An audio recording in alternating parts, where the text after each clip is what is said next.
Hello aspirant, कैसे हो आप सभी। कैसे चल रही है तैयारी। आई होप कि बहुत अच्छे तरीके से चल रही होगी। जो भी एस्पिरेंट 2023 प्रीलिम्स एग्जाम्स अटेम्प्ट करने वाला है उसके लिए ये वीडियो बहुत महत्वपूर्ण होने वाली है। और जो भी एस्पिरेंट देने वाले हो आगे 2024 में एग्जाम्स देंगे या आने वाले 2025 में एग्जाम्स देंगे, उनके लिए भी ये कहीं ना कहीं स्ट्रैटेजी का काम करेगी। क्या होता है कि हम बहुत सी चीजें पढ़ तो लेते हैं, हम पूरा सिलेबस कवर कर लेते हैं। अगर आपने देखा होगा नोटिफिकेशन यूपीएससी स्वयं देता है। क्या देता है उसमें? हमें सिलेबस बताता है, हमें यूपीएससी का पैटर्न बताता है, किस तरीके से हम क्वेश्चंस पूछेंगे। यूपीएससी ये सारी चीजें हमारे सामने एक नोटिफिकेशन के जरिए पेश करता है।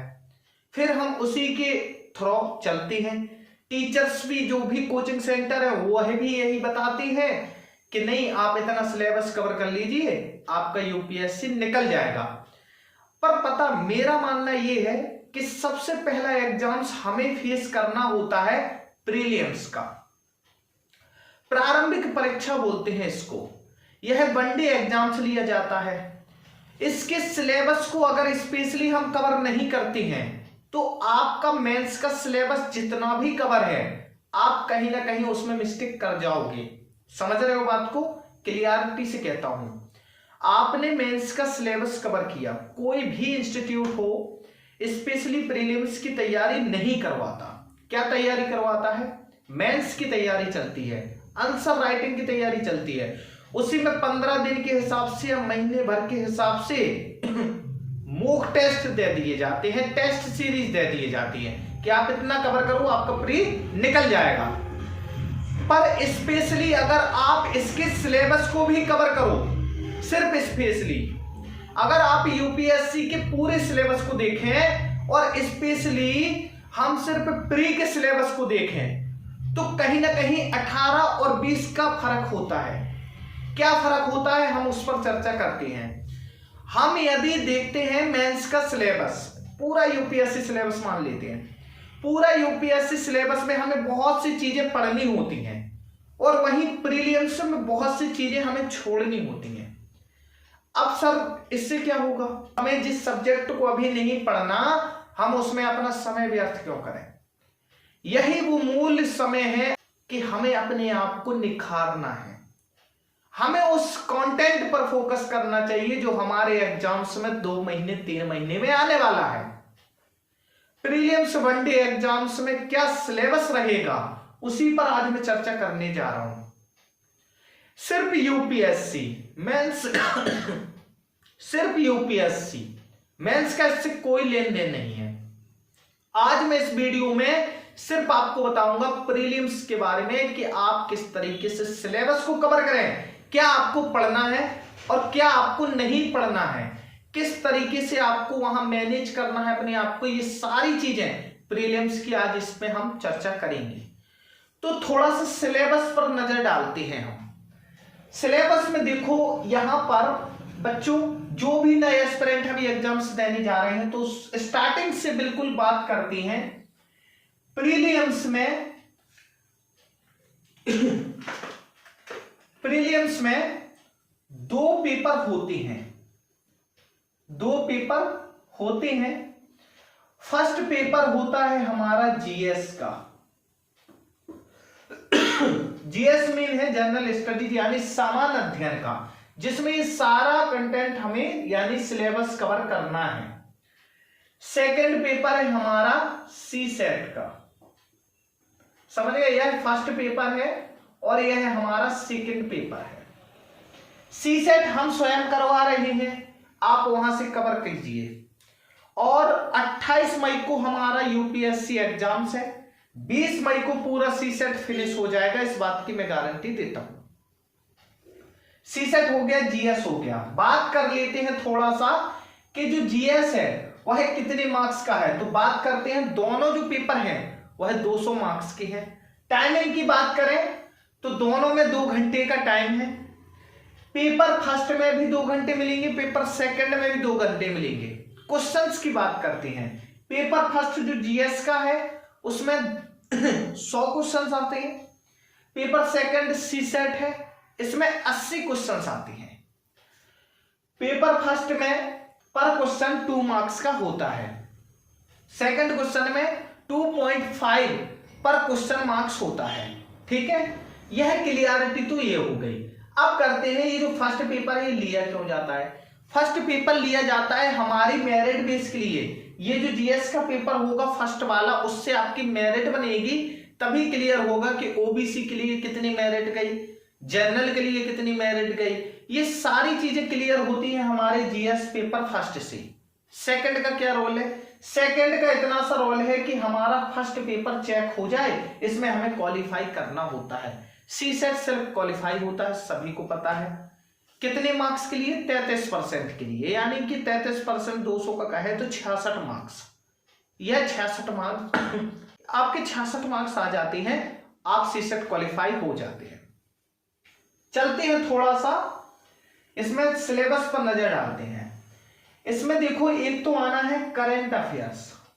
करंट अफेयर्स का बेहद रोल है, यहां पर बेहद महत्वपूर्ण है। यहां करंट अफेयर्स, करंट अफेयर्स किस प्रकार से कवर करनी है। अगर आप अभी तक मंथली मैगजीन पढ़ रहे थे और डेली का न्यूज़पेपर पढ़ रहे थे तो आपका निसंकोच आपका करंट अफेयर्स अच्छा होगा। अगर अभी तक आपने नहीं पढ़ा है तो आप अब क्या कीजिए, जो आपके 5 महीने पुरानी मैगजीन है उसको उठा करके पढ़ लीजिए। अगर इतना भी नहीं हो पा रहा है तो ईयरली मैगजीन पढ़ लीजिए। और न्यूज़पेपर को अब टच करने का कोई फायदा है नहीं, तो न्यूज़पेपर पर उतना मैं नहीं कहूंगा, रिकमेंडेड नहीं करूंगा आपको कि न्यूज़पेपर पढ़ें। अभी अब आपके पास टाइम नहीं बचा। जो पढ़ रहे थे वो रेगुलर रखें, जो नहीं पढ़ रहे थे उनके लिए सजेशन नहीं है, वो करंट अफेयर्स वहां से कवर करें, जैसे कि मैगजीन हो गया, स्पेशल नोट्स मिल जाए उससे कवर कर लीजिए। तो मैगजीन से आप कवर कर सकते हैं। मैगजीन कौन सी पढ़नी है, क्रॉनिकल की मैगजीन लाइए, आपका करंट अफेयर्स कवर हो जाएगा। ठीक, इसमें आपको भारतीय इतिहास और भारतीय राष्ट्रीय आंदोलन पे पढ़ना है। अब भारतीय इतिहास क्या है, इंडियन हिस्ट्री, और यहां पर भारतीय राष्ट्रीय आंदोलन, यह भी इंडियन हिस्ट्री का हिस्सा है। वर्ल्ड हिस्ट्री आपको बिल्कुल भी नहीं पढ़ना है। मेडिवल हिस्ट्री पढ़ लीजिए, मॉडर्न इंडिया पढ़ लीजिए, एंशिएंट हिस्ट्री पढ़ लीजिए। इतना आप कवर कर लेंगे, आपका हिस्ट्री का पोर्शन कवर हो जाएगा। यह क्या है, यह इतिहास में आता है। यह आप इतिहास की बुक से कवर कर सकते हैं। इतिहास की बुक में कौन कौन सा आपको पढ़ना है, मेडिवल पढ़ना है, एंशिएंट पढ़ना है और मॉडर्न पढ़ लीजिए। मेडिवल हो गया, एंशिएंट हो गया और मॉडर्न पढ़ लिया, इतना आपको कवर करना है। वर्ल्ड हिस्ट्री बिल्कुल मत पढ़ना। वर्ल्ड हिस्ट्री का यहां क्वेश्चंस नहीं पूछा जाता है, प्लीज। कोई टीचर्स अगर कह देता है, बहुत से एस्पिरेंट ऐसे होते हैं ज्यादा उत्साहिकता में, नहीं वर्ल्ड भी पढ़ लेती है, आएंगे क्वेश्चन। यूपीएससी ब्रांच पागल नहीं है जो आपको इतना बड़ा सिलेबस निकाल के देती है। आपको जितना कहा गया उतना पढ़ के जाइए, आराम से आपका क्वालिफाई हो जाएगा। इसके बाद भारतीय और विश्व का भौतिक भूगोल, भारत और विश्व का सामाजिक भूगोल, यह कहां से आपको कवर करना है, यह करने हैं आपको जियोग्राफी से। यह जियोग्राफी के पोर्शन है, या तो आप एम लक्ष्मीकांत से कवर कीजिए, या आप एनसीईआरटी कवर कर रहे थे तो 11th के एनसीईआरटी से कवर कर लीजिए। ठीक है, ये हमारा जियोग्राफी का पोर्शन है, ये हमारा हिस्ट्री का पोर्शन हो गया।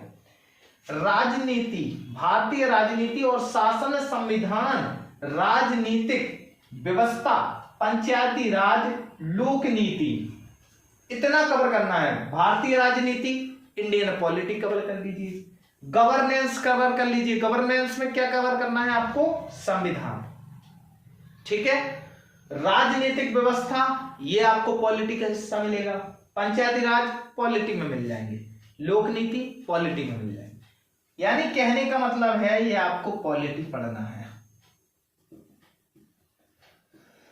इंडियन पॉलिटी पढ़ लीजिए, आपका यहां से कवर हो जाएगा।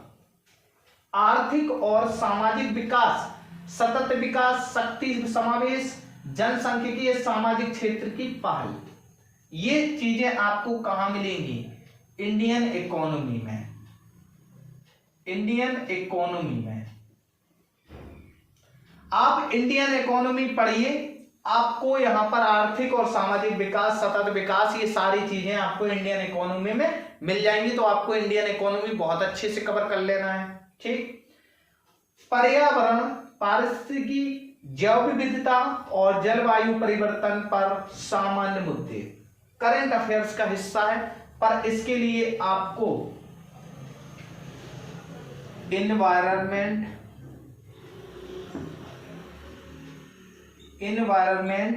एंड इकोलॉजी, ये आप कवर कीजिए। एनवायरनमेंट एंड इकोलॉजी पढ़ेंगे, आपको ये सामान्य मुद्दे, जलवायु परिवर्तन, ये सारी चीजें आपकी इंडियन इकोनॉमी एनवायरनमेंट और इकोलॉजी में कवर हो जाएंगी। ठीक, इसकी भी आप माजिद हुसैन की पढ़ सकते हैं, रमेश सिंह की इंडियन इकोनॉमी पढ़ लीजिएगा। सामान्य विज्ञान, सामान्य विज्ञान में देखो बहुत से बच्चों का डाउट्स रहता है, इसमें हमें कितना टेक्नोलॉजी पढ़ना है, कितना हमें साइंस पढ़ना है, इन पर बेहद हमें चर्चा करनी पड़ती है। तो यहां पर सामान्य विज्ञान की चर्चा करें तो सामान्य विज्ञान आप कहीं ना कहीं 9 to 10 तक का जो भी एनसीईआरटी हो उससे कवर कर लीजिए, नहीं तो ल्यूसेंट का आता है तो ल्यूसेंट से आप पढ़ सकते हैं। ल्यूसेंट से बहुत बेहद तरीके से हो जाएगा। यहां पर टेक्नोलॉजी नाम की चीज नहीं आती। टेक्नोलॉजी का कहां पर बेस है, मेंस में रहेगा।